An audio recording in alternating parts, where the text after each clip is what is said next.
Boom, boom, boom, boom, boom, boom, boom, boom, boom. Now tell me what you gonna do, but it ain't nowhere to run. When judgment comes for you, when judgment comes for you, tell me what you gonna do, when it ain't nowhere to hide. When judgment comes for you, 'cause it's gonna come for you. Making it for water, easy, see something Charlie. Little boo guy's got him, and I'm gonna miss everybody out of row and flows like eggs. Looked at a wild lag and played for dust, and they play too deep for being sad. Little legs I got to be. Tell me your feature deceased, would it please? Marry me by my grand, when you can go follow God bless you, working on a plan to heaven. Back on Wrestling Network. Welcome back to the CrosUp, your weekly look back at the week that was in professional wrestling. This week I'll be running through the results from Rampage on December 20th to SmackDown on December 27th. We open with Rampage. Tony Schiavone is in the ring. He brings out the Don Callis family for a chat. Don Callis, he has a resplendent hat on tonight. Brags about his team being the 1%ers of the wrestling world. Brags about all their recent efforts and how much success they've been having. Kyle Fletcher then claims biased refereeing cost him this most recent Continental Classic match, and now it's time to take out Daniel Garcia and secure his spot in the semifinals of the Continental Classic. And then Callis says he is ready to see Powerhouse Hobbs taken out at World's End by Takeshita. We then get Takeshita and Brian Cage defeating Powerhouse Hobbs and Mark Davis in a tag team match when Takeshita hits the Raging Fire on Mark Davis. We then get Willow Nightingale. She's fired up about Wrestle Dynasty.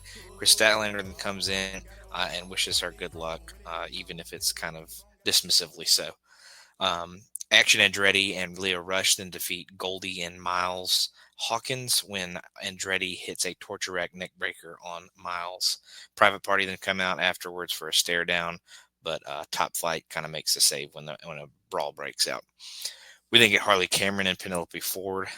They're in the back. They agree to watch each other's backs. And then after some confusion over what happened to Cameron's back, it's just a Harley segment. She freaks out because she doesn't know what's wrong with her back. And, she's just being herself when she's just losing her mind and stuff like that. So just another great Harley Cameron segment for her comedy that she brings in.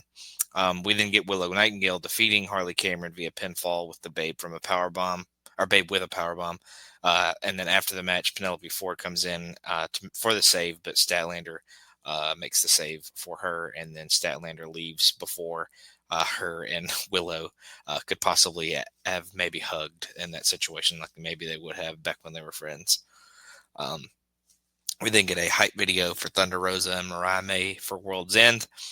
Jeff Jarrett and his crew then cut a promo about how big 2024 was for them and how much bigger 2025 will be. We then get Brody King defeating Commander in a Continental Classic match. He wins it via pinfall with the Gonzo Bomb. This gets Brody to 6 points in the Gold League, which makes a 5-way tie for first. So I believe everyone but Commander had any points at that point. So he is the only person that had 0 at that point. And everybody else was pretty much tied for the lead at that point. So it was really anybody's game coming out of Rampage. We then, and that was the end of the show. I would go with the opening tag as the best match. Brody and Commander was good as well, but like I've said 100 times in the past, AEW seems to do has the tag formula pretty well down to have a pretty entertaining match. And I think that first one, and especially with Takeshita in any match that he's particularly in, is usually a good time. So, but definitely we'll go with that as the best match on Rampage.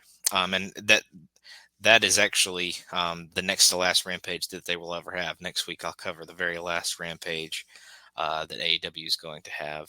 They said for the foreseeable future, like they may bring it back, but I don't particularly see them bringing it back unless they just really need some new programming, because it seemed to be something with their TV contract. So either they didn't want a lot more time to something or something else. So I don't really particularly see it coming back. But like I said, next week I'll cover that last Rampage that happened right before World's End. Then we'll go to Collision. We open with Ricochet defeating Will Ospreay via pinfall with the Spirit Gun after some chicanery with the referee. And this puts Ricochet atop the Gold League with 9 points. So as much as I just said that they were all tied for first, Ricochet now has the lead with 9 points. We then get some hype for Darby Allin versus Claudio Castagnoli, which is going to be the main event here on Collision. We then get Adam Cole and MJF coming out. MJF comes out with some security. MJF loves the idea of Cole being intimidating, but Cole should be afraid of other things like spray tans, a crack in the floor, or maybe a cavity. Apparently, and then he says, after all, Cole's dentist isn't seeing him anymore, obviously implying that he and Britt Baker are no longer together in real life. MJF then laughs about this and laughs about the fans not liking him before saying Cole has been looking like a crack baby as of late. Cole asks if that's what his last line, and talks about how MJF has done a lot.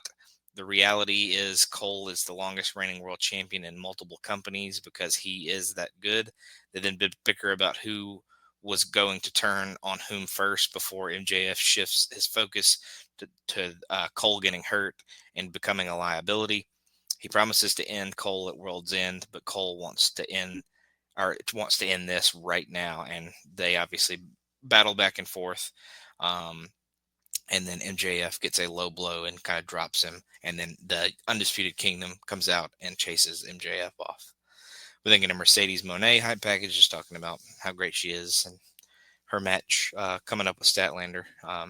Well, no, actually, that's about to happen next. But just talking about how great of a champion she is. I think they talk about her match that she had in Japan for the previous week that got some pretty good reviews. So, and then after that, Chris Statlander wants a TBS title back and thinks she will make some amends at World's End when she challenges Mercedes Moné once again. So she lays out the challenge for Mercedes to go at it again like they did at Full Gear. So we'll see if Mercedes accepts that challenge. Orange Cassidy then says that while he can't get along with Hangman Page or Jay White, they need to take the world title from Jon Moxley. And he says, see you on Dynamite. Chris Statlander then defeats Penelope Ford via pinfall with Saturday Night Fever. Mercedes Moné then comes out and she says she was going to take World's End off and go to the Ritz in Boston. Instead, she'll once again teach Statlander a lesson. We then get we get a segment with Chris Jericho and the Costco guys. I didn't write down all that happened because I really don't give a shit about Chris Jericho, and I really don't give a shit about the Costco guys either. So I did not write down what they talked about. Basically, what it comes down to is Anthony Bowens comes out to kind of support the Costco guys, and he challenges Jericho to a match on the next week's Rampage. So they will have a match on the last Rampage against each other. But really, that's all it boils down to. But like I said, I didn't write down what they said because I personally just really didn't give a shit about the segment, if I'm being honest with you. We then get the Vendetta, which is Deonna Purrazzo and Taya Valkyrie. They talk about how they're ready for anyone, but Toni Storm comes in and introduces herself. Deonna Purrazzo isn't buying this, and a match between Storm and Taya is made for Dynamite. We then get Daniel Garcia defeating Shelton Benjamin via pinfall when he caught him slacking and rolled him up. This puts Garcia at 7 points in the Blue League while Shelton stays at 6. Post-match, the Hurt Syndicate runs in for a beatdown, but Mark Briscoe and Swerve Strickland make the save. The locker room comes out to break it up. Swerve said he was going to get his hands on Bobby Lashley before the end of 2024, and that's what he just did. We then get Mark Briscoe defeating the Beast Mortos via pinfall following the J Driller. This gives Briscoe 9 points and ties him atop the Blue League lead with Kyle Fletcher at 9. So, Briscoe seeming like maybe he might advance going into the final couple of matches. But he is tied with Fletcher at the top as of the current time. Julia Hart then cuts a promo, so she doesn't know why Jamie Hayter doesn't like her, and they can fight on January 1st. Mariah May then suggests that she could be Thunder Rosa's new mama, which earns her a beating from Thunder Rosa. The beating comes into the arena, and then security eventually is able to break it up. And then we get our main event where Claudio Castagnoli defeats Darby Allin via pinfall following a brass knuckle shot. And this ties Claudio for the Gold League lead with Ricochet at 9 points. And then post-match, Castagnoli goes after Allin once again, but Will Ospreay comes out to cut him off and save him from further beatdown. So after after Collision, we have Claudio and Ricochet atop one league, and Fletcher and Briscoe atop another. So, but like I said, I think there were at least 4 people in each league that could end up in the semifinals going into some of the last matches. So it was really anybody's ball game. But Ricochet and Ospreay had a banger, as we would have guessed. Maybe not some of their best stuff, and I don't think it was quite as good as their first match that they had, but it was definitely a solid effort and was the best match on Collision, one of the best matches of the week. But yeah, definitely the best match on the Collision there. So, but we'll move to Raw. We open with Drew McIntyre. McIntyre talks about how banged up he was, or that he has been since the Hell in the Cell. But he also has been gone due to a death of a close family member. There are some people who are probably saying they didn't know, but they never really asked either. McIntyre's brother John would never stab him in the back, but people like the Usos and Sami Zayn certainly would. He has given so much time over the years and kept fighting, only for those people to forget about him. From now on, he is going to take and tell the truth, like the fact that the real villains are people like Roman Reigns and CM Punk. After Reigns did everything to those people, he snapped his fingers and they came running back.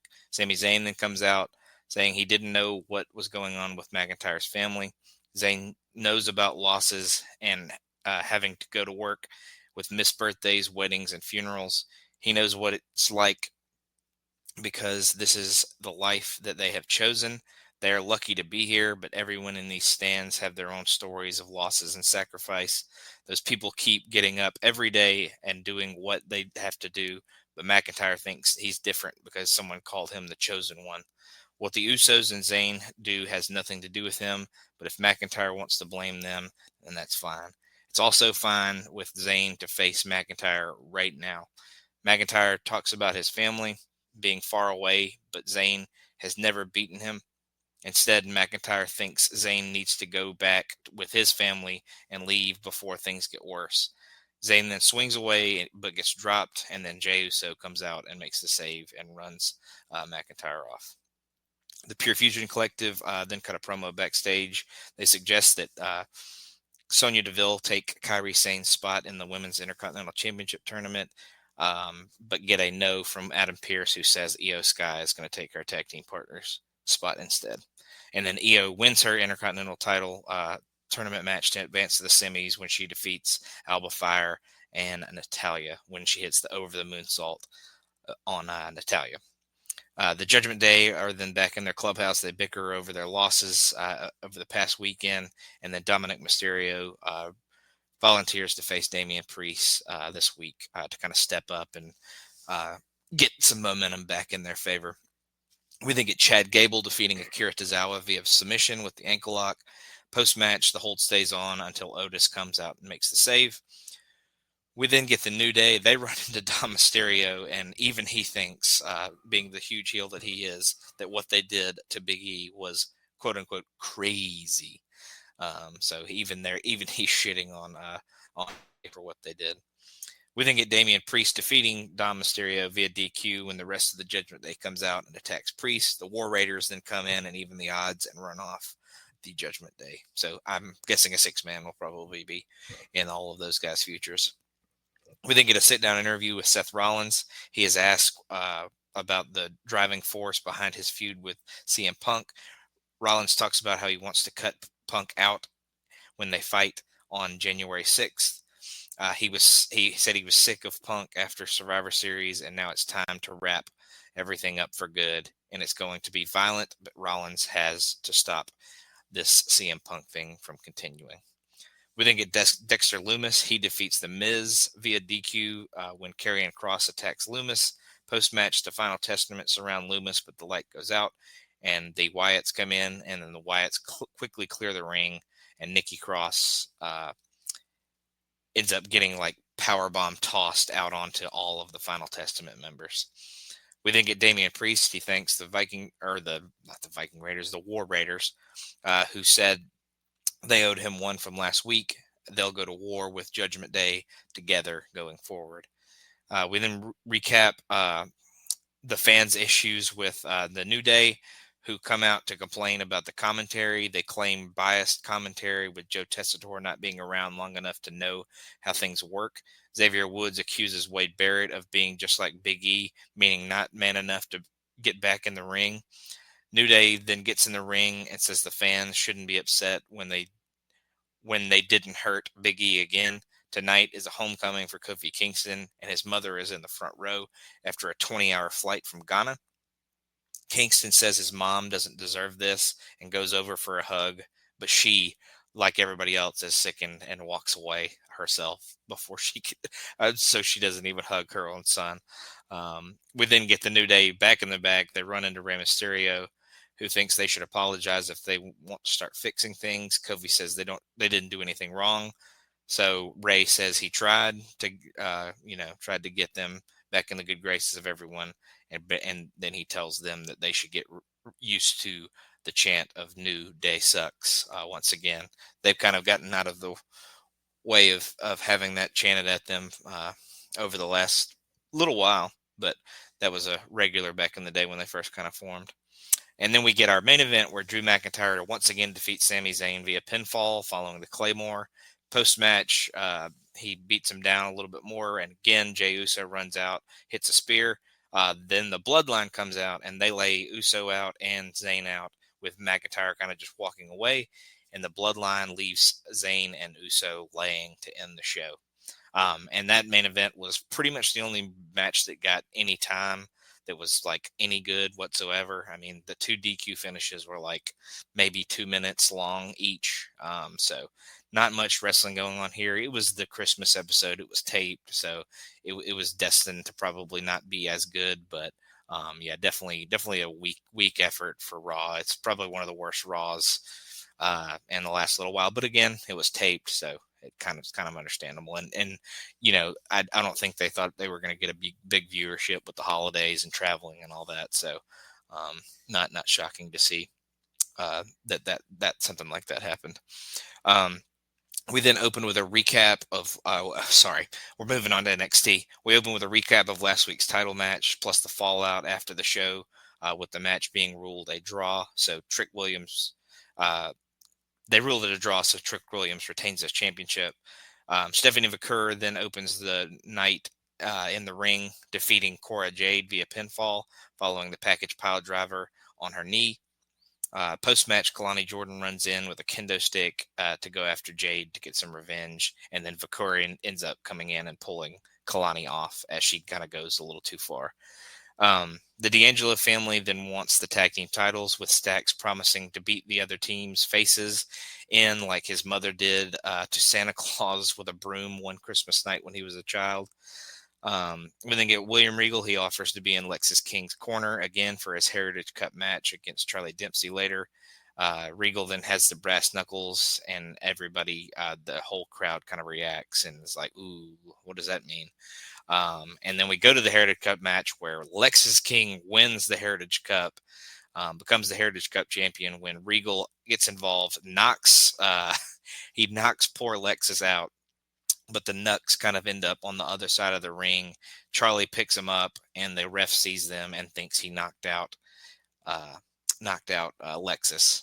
And then apparently, I did not know this, but a DQ automatically ends a Heritage Cup match. It ceases mattering what falls there were, and the title/cup can change on a DQ. So Lexis King wins the Heritage Cup via disqualification due to the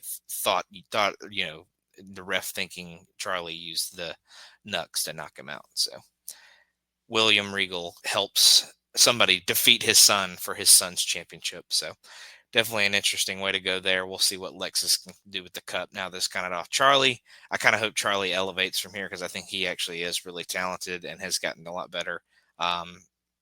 More well-rounded as the months have gone on. So hopefully more to come for Charlie, and maybe Lexis can do something with the cup and kind of elevate himself at the same time.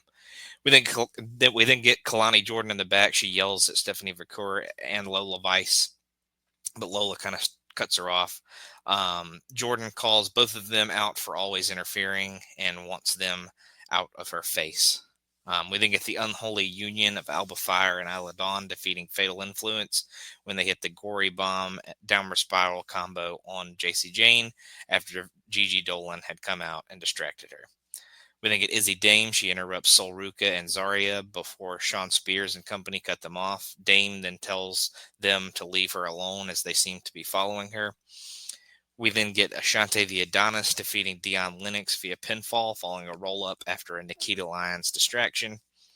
We then get Shotzi Blackheart, or I think she's just Shotzi now, but Shotzi, Tatum Paxley, and Gigi Dolan run into Katana Chance and Kaden Carter backstage. And then the Meta Girls of Lash Legend and Jakara Jackson come in and kind of mock all of them. We then get a profile piece on Roxanne Perez. She brags about her accomplishments and how she has overcome various issues during her reigns. She says maybe only people like Simone Biles and Caitlin Clark can understand her greatness, and that she is ready for Julia in 2 weeks at New Year's Evil. We then get Lexus King. He's in the back. He's happy and elated for his win, but constantly cuts off Sarah that's trying to interview him before she can ask what happened with William Regal out there. We then get Ethan Page. He is happy with what he did to Javon Evans last week, and he has found his smile back by taking Evans's smile. We then get OTM defeating the No Quarter Catch crew, Luca and Stax, and Hank and Tank when they hit the assisted Alabama Slam on Luca. Santa Claus had appeared during the match and attacked Tony D, and it was revealed after the match that Santa Claus was, in fact, Ridge Holland. So maybe Ridge will be Tony's next challenger for his North American Championship. And then we end with a segment.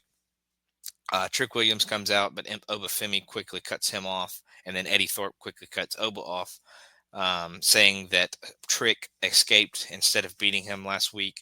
Femi says it's time to move on to him, but Thorpe isn't having that at all. Williams says, make it a triple threat, and Femi isn't happy about that. Thorpe tries to say something, but gets cut off and shut down by Oba Femi. Ava then comes out and makes the triple threat match official, and then they kind of brawl to end the show where Femi wrecks Trick, but Thorpe kind of is able to escape before Oba can do anything to him.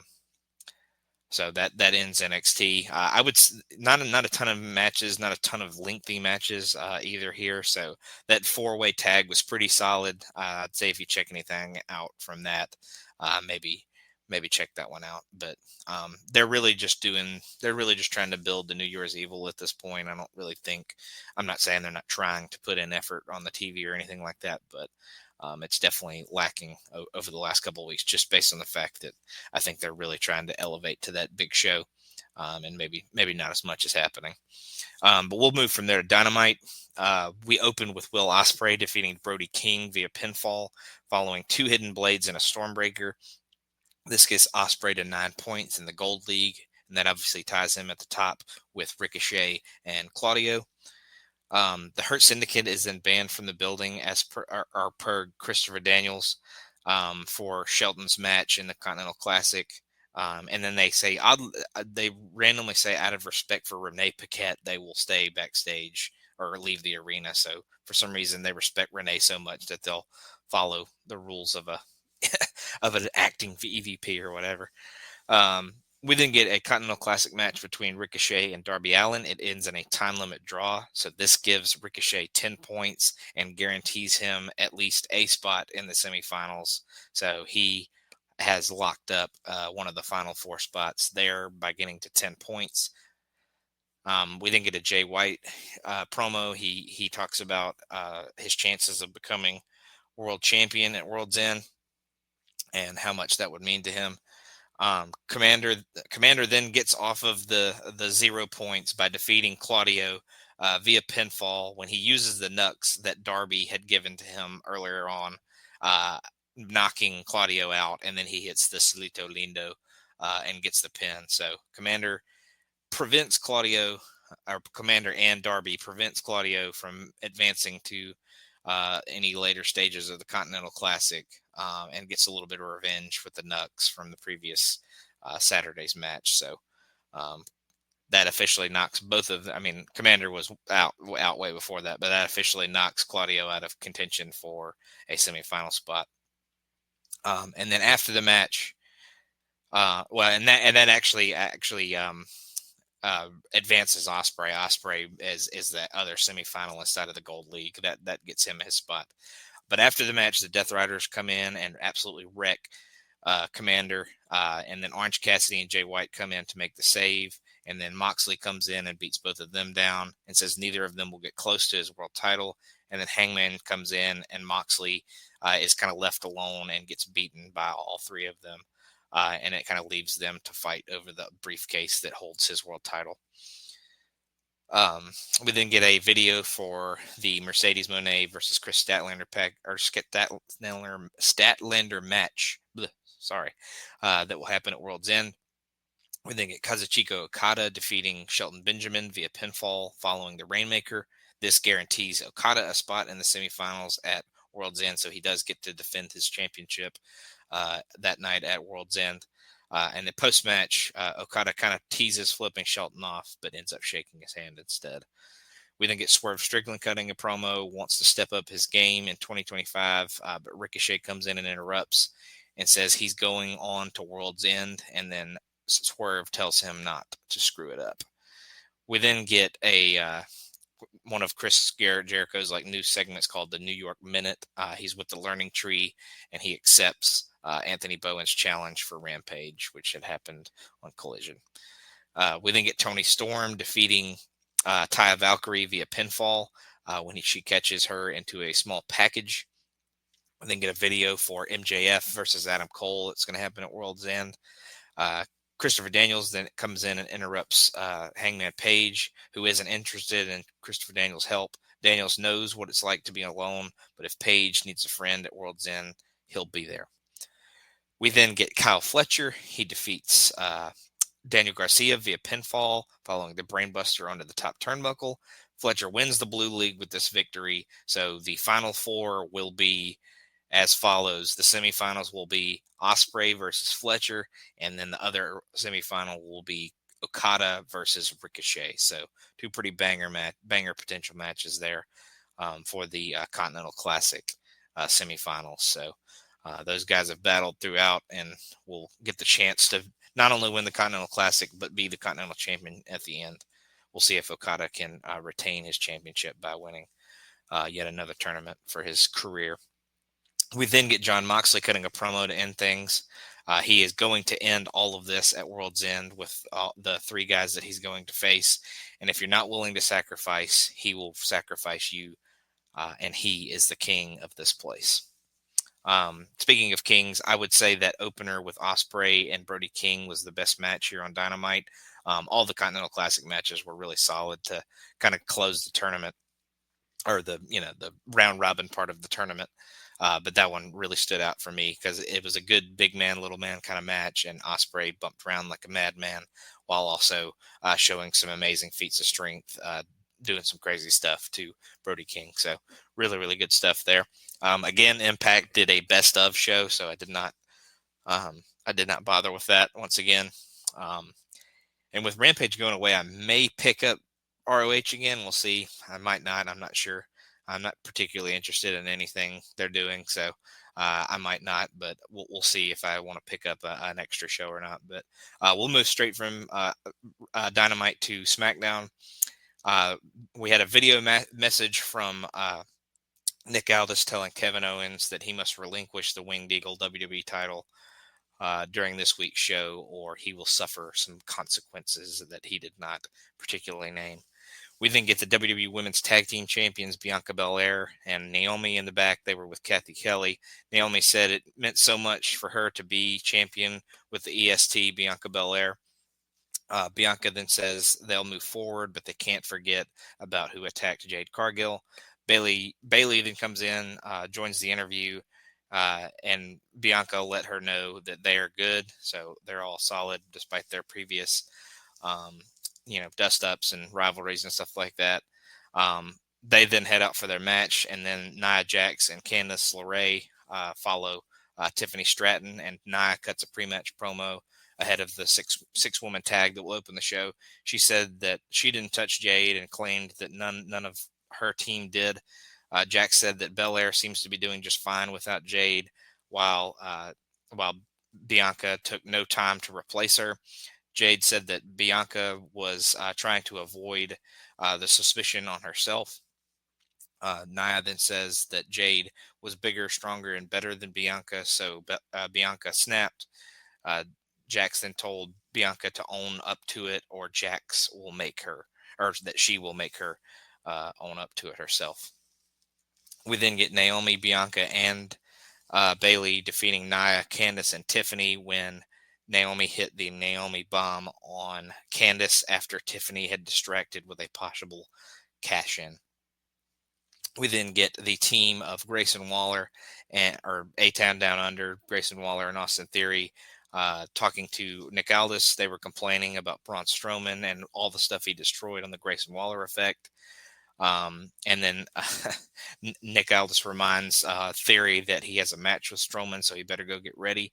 Sami Zayn then comes in, said that they needed to talk. Sami starts talking about how the Bloodline was on Raw and how they were supposed to stay on SmackDown, but they ended up showing up on Zayn's show, which is Raw. Sami wants some revenge and wants to know that he can have it here tonight on SmackDown. Carmelo Hayes comes in and gives Nick Aldis a Christmas card that had photos of himself on it. Zayn then says, when people are talking, usually you're supposed to wait your turn.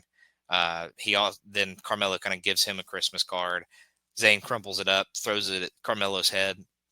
Melo says he needs to stay out of his business and stay off his show. Zayn said his issue is with the Bloodline, but it can wait. So he wants a match again tonight against Carmelo Hayes. And then Nick Aldis approves that, and Melo says, let's go and let's do it. So then we get Kevin Owens. He does one of his car promos that he's been kind of known for lately. He claimed that he was the true and rightful WWE champion while holding the Winged Eagle version of the title. Owens then said he heard that Aldis wants Owens to bring the title back. Owens said he'll come to the arena on his terms. Owens then says he wanted to be alone with Aldis in the ring and nobody else. And then he said that they could talk there. We then get Piper Niven. We're going to have a celebration for the new Women's United States Champion, Chelsea Green. She comes out dressed as Lady Liberty. She has like a green dress with the Statue of Liberty crown and all that on. So very resplendent in her United States gear and all that good stuff. Then the ring is filled with American flags, balloons, and a podium that has like Chelsea Green's face on it that kind of is supposed to look like the President of the United States kind of podium. She said that they have officially turned the blue brand into the greenhouse, obviously a play on the White House and her last name being Green. She bragged about how she was the youngest, oldest, and longest reigning and first ever WWE Women's United States Champion. Said if not for her, she would have never be there. Green then says that it was an honor to bring pride and sexiness to this reign, and if not her, you'd be stuck with one of the trolls, the she trolls that are in the back. She says good riddance to her opponent Michin. She said that she would say Michin could be a former champion one day, but Green is Canadian and Canadians don't lie. Green then said she was shocked that Michin ever made it that far in the tournament. She said that 2025 is the year of the red, white, and green. Michin then comes out and interrupts the celebration with her kendo stick. She said if it wasn't for your goofy friend Piper, then she would be the champion. She wanted to introduce Green to her friend, the kendo stick, to give her the ass whooping she deserves. Niven then goes out after Michin, but Michin beats down Piper with the kendo stick. Michin then went into the ring, but Green is able to avoid some kendo stick shot, and Niven pulled Green out of the ring just in time for her to not get beat up too badly. We then get the WWE Tag Team Champions DIY. They are walking down the hallway where Nick Aldis kind of runs into him. He was waiting there with B-Fab and the Street Profits. Aldis wondered if they wanted to tell him something about who attacked the Street Profits a few weeks ago. Ciampa just said it's an awful thing that happened. Pretty Deadly then walk in as eyewitnesses. Elton Prince and Kit Wilson want funding for their musical, so Aldis threatened to fire them unless they told him what happened. Pretty Deadly claimed that it was Los Garzas, obviously Angel and Berto of Legado del Fantasma. The Street Profits then left, and they were calling out for Los Garza. That led to them eventually finding them, and then they end up brawling in the backstage. And then Aldis and some officials break it up and tell them to head to the ring to kind of settle this tiff that they have. That's where the Street Profits defeat Los Garzas when they hit the Doomsday Blockbuster on Angel. We then get a video featuring Andrade talking about Shinsuke Nakamura and wanting to be an honorable United States champion. Andrade said there is nobody better than Andrade when it comes to wrestling technique. Andrade then says he was coming for Nakamura, and then he said everybody will know that Andrade is inevitable. Pretty Deadly then were approached by DIY backstage, wondering what they were up to. They agreed to watch each other's backs, and the DIY left. The Street Profits and BFAB then walk up to Pretty Deadly saying thanks for the info about Los Garza. The Profits said respect to both of them. Pretty Deadly then walk away. The Profits and BFAB then were approached by the Motor City Machine Guns, who told the Profits to go back to the back of the line for the tag team title shot. Apollo Crews then comes in and says that the attack wasn't Los Garza, but DIY. Crews then says he saw it, and they are getting played. We then get Sami Zayn. He defeats Carmelo Hayes via DQ when the Bloodline comes out and attacks Sami Zayn. Solo Sikoa, joined by Jacob and Tama Tonga, are the ones attacking here. Zayn then tried to fight back with a boot to Tama, and he avoided a charge by Fatu, but Solo knocked Sami down. Braun Strowman had Mello on his shoulders, and then Braun made his way to the ring and sent Tama into the barricade.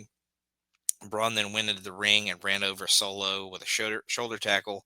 Fatu then confronted Braun, so the fans were obviously going nuts for that, seeing two hosses kind of go at it. Tama then hits a chop block from behind on Braun's left leg. Fatu then hits a super kick to Braun. He then hits a Samoan spike on Braun twice in a row. Zayn then went after Solo with some punches, but got taken down, took down Zayn with some punches. Fatu then jumped off the top rope with a moonsault on Zayn, and then Solo looked at the camera and said, "Roman, I'm coming for you," and then does the Samoan spike to officially kind of lay out Sami Zayn to end the segment. We then go to our final segment of SmackDown, where Nick Aldis is in the ring, and then Kevin Owens comes out with the Winged Eagle title. Aldis says he wants Owens to give him the title. Owens says this is his bargaining chip to get a rematch without referee robbing him of the title in the title match. Owens then said he had Cody beat and he wants a rematch. Aldis then says that this is not a negotiation, while adding that there would be immediate and severe consequences if he didn't hand over the belt.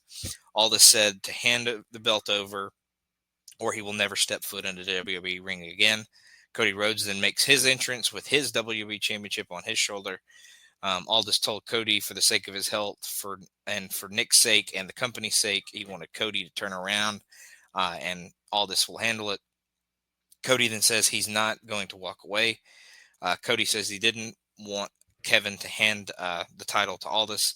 Cody didn't want Nick to make Kevin a martyr. Cody said that Owens claimed that the problems between them started, and Owens was angry about Cody teaming with a guy who tried to end Kevin's career. Cody then pointed out that Owens tried to do the same thing to Cody at Saturday Night's Main Event. Cody spoke about how he was young and they first met. He was doing this for him.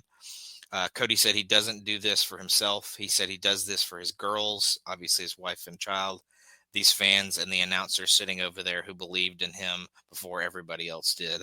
His cousin, the timekeeper, his little buddy in the front row, and Randy Orton, who Owens put on the shelf. Cody then says that he does this for the man who let him use the Winged Eagle title for one night, only to give the fans something special. Cody then said it's not Nick's responsibility because it's up to Cody to take it back from Kevin. When Owens tried to speak, Cody told him to shut up, saying that he had had enough. Cody said that they were friends before he was WWE champion, and now they're not. He said that he wants a match where the ref can't stop what he's going to do to Owens. Cody tells Aldis to make a ladder match, and while Aldis didn't seem sure of it, Cody wants it badly. Cody got into the ring, saying it's about climbing. Cody said that they should put both WWE titles, hang them up high, and have a ladder match.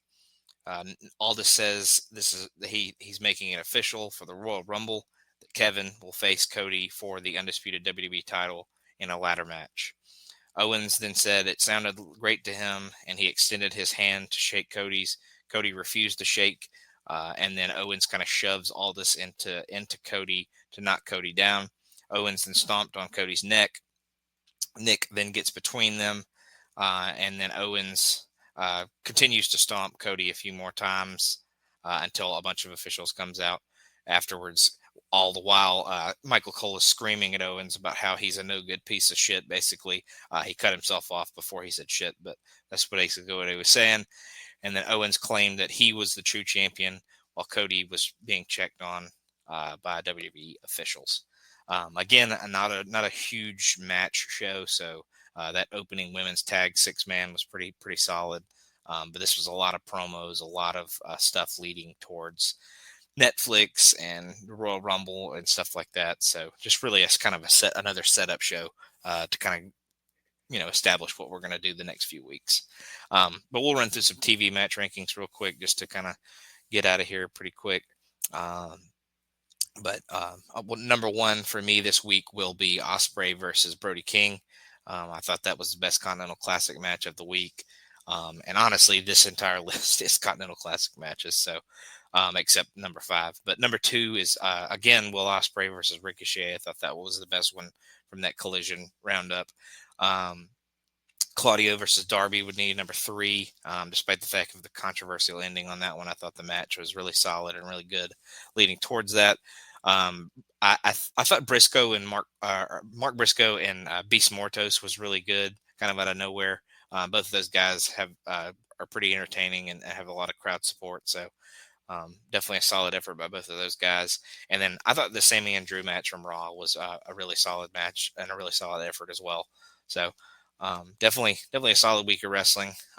As much as the Continental Classic matches probably can't reach past a certain star rating for me just because they're kind of just exhibitions for the most part. I did think those particular 4 stood out more than the others. So thank you for joining me as always. Like I said, next week I'll cover World's End and the last Rampage. We'll see going forward into the new year if I want to add ROH back to the rotation, but we'll see. With Rampage going away, it'll open up a little bit more time on this for me to talk about something else. So we'll make that decision later, but thank you for joining me as always, and we will see you next week.